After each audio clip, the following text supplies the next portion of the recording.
Hello 10th class. Now we start the next topic, the pace of industrial change. Industrial change की क्या गति थी, ठीक है, किस तरीके से जो है औद्योगिकरण हुआ. How rapid was the process of industrialisations, किस प्रकार से प्रोसेसिंग हुई इसकी. And does industrialisation mean only the growth of factory industry, क्या इंडस्ट्रियलाइजेशन यानी कि औद्योगिकरण केवल फैक्ट्री इंडस्ट्री की ही ग्रोथ थी. तो उसमें हम सबसे पहले लेंगे the most dynamic industry in Britain was clearly cotton and metal. जो बिट्रेन में जो इंडस्ट्री थी वो क्या थी, वहाँ थी कॉटन और मेटल्स की. Growing at a rapid pace, rapid गति से जो है इसकी ग्रोथ हो रही थी. Cotton was leading sector in the first phase of industrialisation up to 1840. 1814 तक जो है जो औद्योगिकरण हुआ कॉटन का, ठीक है, लीडिंग सेक्टर रहा. आफ्टर दैट, और उसके बाद जो है आयरन और स्टील इंडस्ट्री लेता.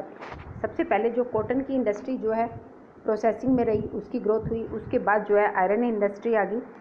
With the expansions of railway, iron industry और स्टील इंडस्ट्री भी जो है स्टार्ट होगी. वो उसका कारण क्या था, रेलवे का विस्तार करना. इन इंग्लैंड फ्रॉम 1840 से इंग्लैंड में, एंड इन कॉलोनीज फ्रॉम 1860, और कॉलोनीज जो कंट्रियाँ थी वो 1860 से. The demand for iron and steel increasingly rapidly, तो वहाँ जो है आयरन और स्टील की जो मांग है वो बढ़ गई. बाय 1873 के अंदर जो है Britain was exporting iron and steel worth about 77 million, double the value of its cotton export. यानी कि जितना वो कॉटन का एक्सपोर्ट कर रहा था उससे ज़्यादा वो किसका एक्सपोर्ट कर रहा था, आयरन एंड स्टील का. ये फर्स्ट है. फिर सेकंड पॉइंट किस तरीके से गति हुई, इसी के पॉइंट है कि फर्स्ट जो सबसे पहले था वो कॉटन और की इंडस्ट्री इंक्रीज़ हुई. उसके बाद आयरन इंडस्ट्री आ गई क्योंकि रेलवे की डिमांड बढ़ गई थी, तो उसकी वजह से जो है कॉटन से ज़्यादा एक्सपोर्ट हो रहा था आयरन और स्टील का ब्रिटेन में के द्वारा. Second, the new industry could not easily displace traditional industry. हम ट्रेडिशनल इंडस्ट्री को जो है डिस्प्लेस नहीं कर पाए नई इंडस्ट्रियों में. Even at the end of 19th century के एंड में less than 20% of total workforce was employed in technological advance industry sector. और 19th सेंचुरी के एंड में जो है वो जो टोटल वर्कफोर्स थी, यानी कि जो लेबर लगा हुआ था, जो रोज़गार में था, वो किस में था, टेक्नोलॉजी इंडस्ट्रियल सेक्टर में. टेक्सटाइल जो थी वो एक डायनेमिक सेक्टर था, but a large portions of output was produce not with in factory but outside with in domestic unit. केवल फैक्ट्रियों में ही ये टेक्सटाइल का काम नहीं हो रहा था, बल्कि डोमेस्टिक यूनिट यानी कि हाउस होल्ड में भी हो रहा था. थर्ड पॉइंट था इसका कि the pace of change in traditional industries. जब ट्रेडिशनल इंडस्ट्री का जो है गति चेंज हुई, was not set by steam powered cotton और metal industry, but they did not remain entire segment either.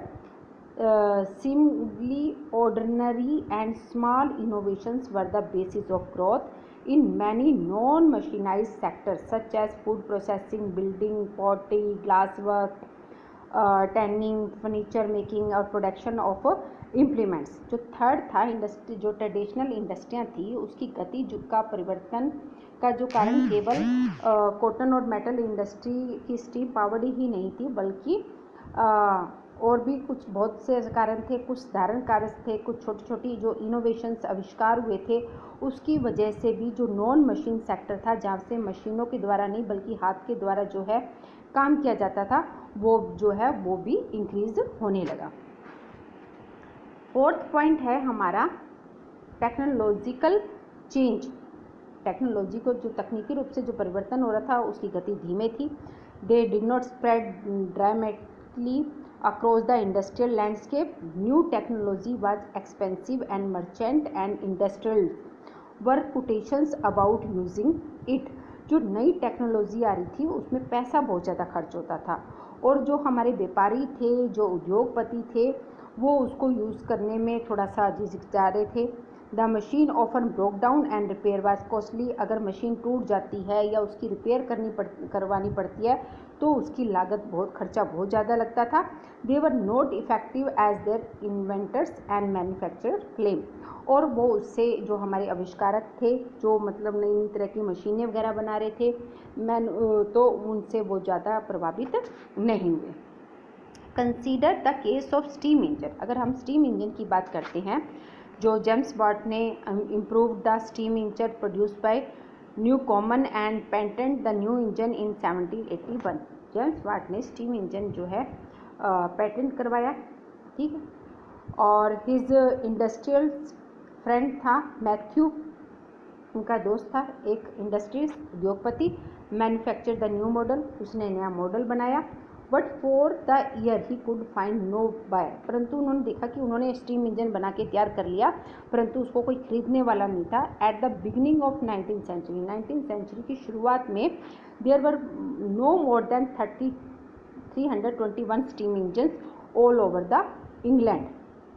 England में 321 से ज़्यादा स्टीम इंजन नहीं थे।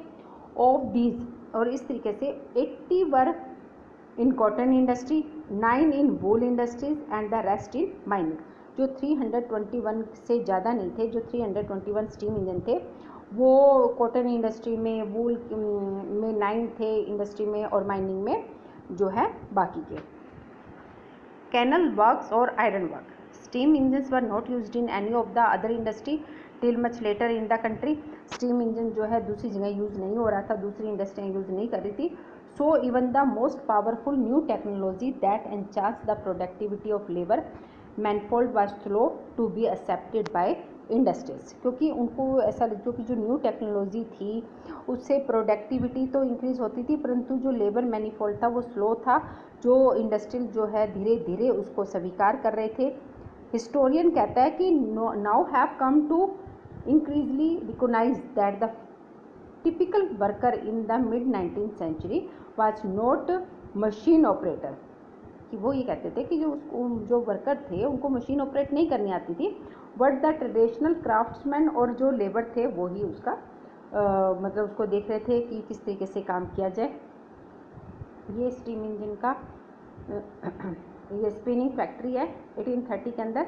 यू कैन सी हाउ जो है व्हील्स का यूज़ करके जो है स्टीम पावर की जाती है, set in motion and hundreds of spindles to manufacture thread. और किस तरीके से जो है व्हील की सहायता से जो है थ्रेड बनाई जा रही है। अब बात करते हैं हम hand labour and steam power.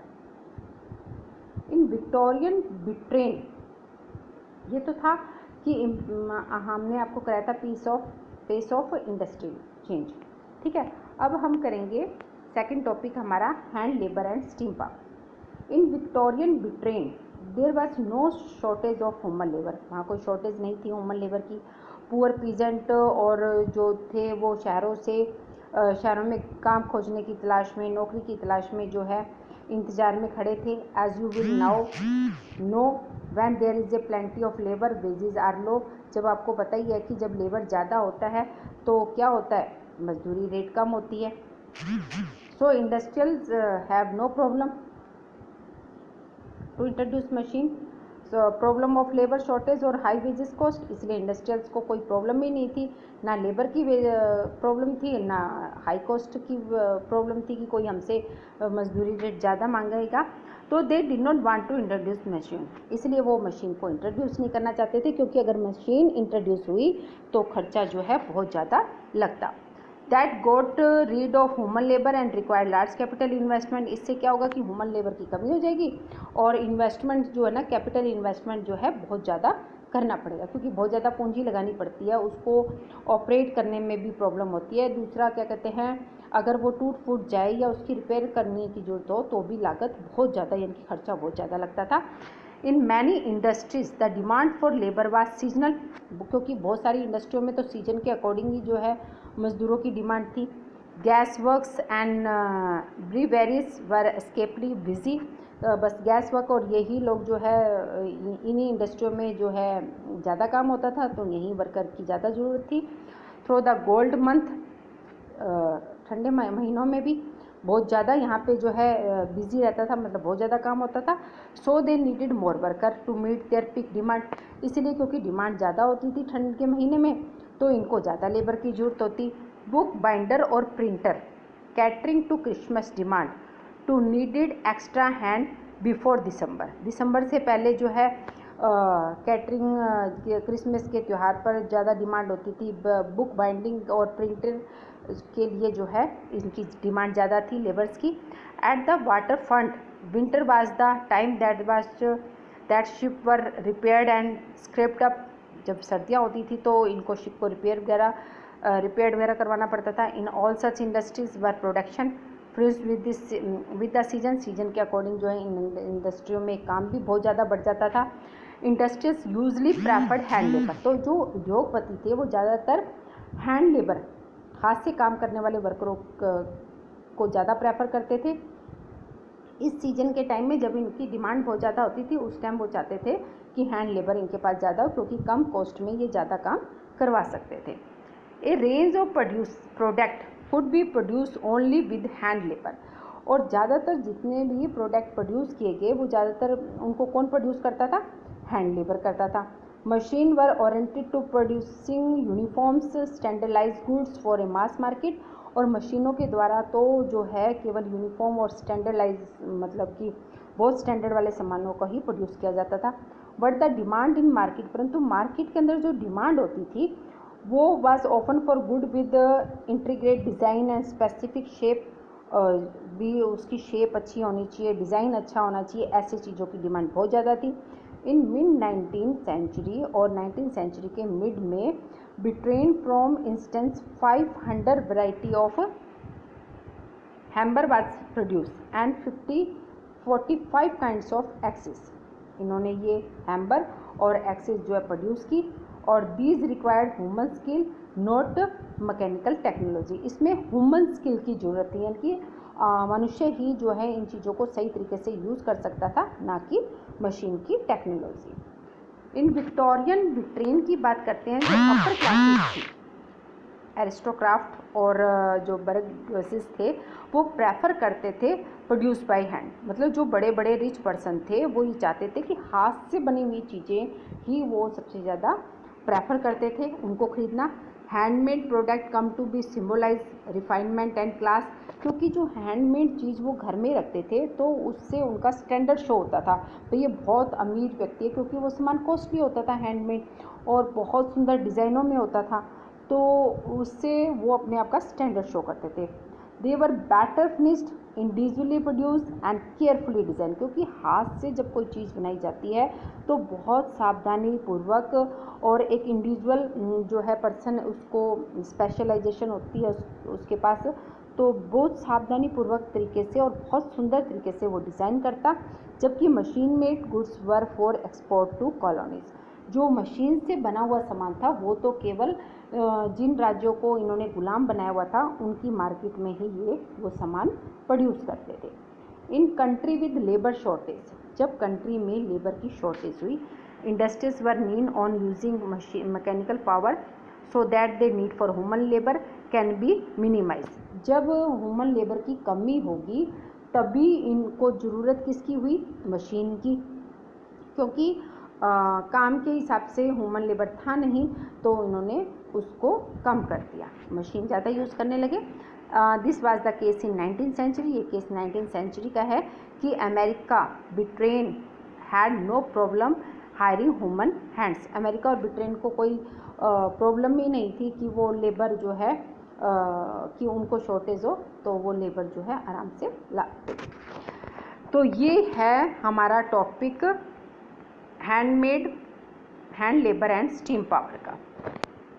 तो इस तरीके से जो है फैक्ट्री के आने के बाद क्या किस तरीके से इंडस्ट्रियां जो है की गति बढ़ी और हैंड लेबर को ज़्यादा प्रेफर दिया गया कंपैरिजन टू स्टीम पावर, क्योंकि मशीन का यूज़ करने से जो है कॉस्ट ज़्यादा लगती थी, खर्चा बहुत अधिक था।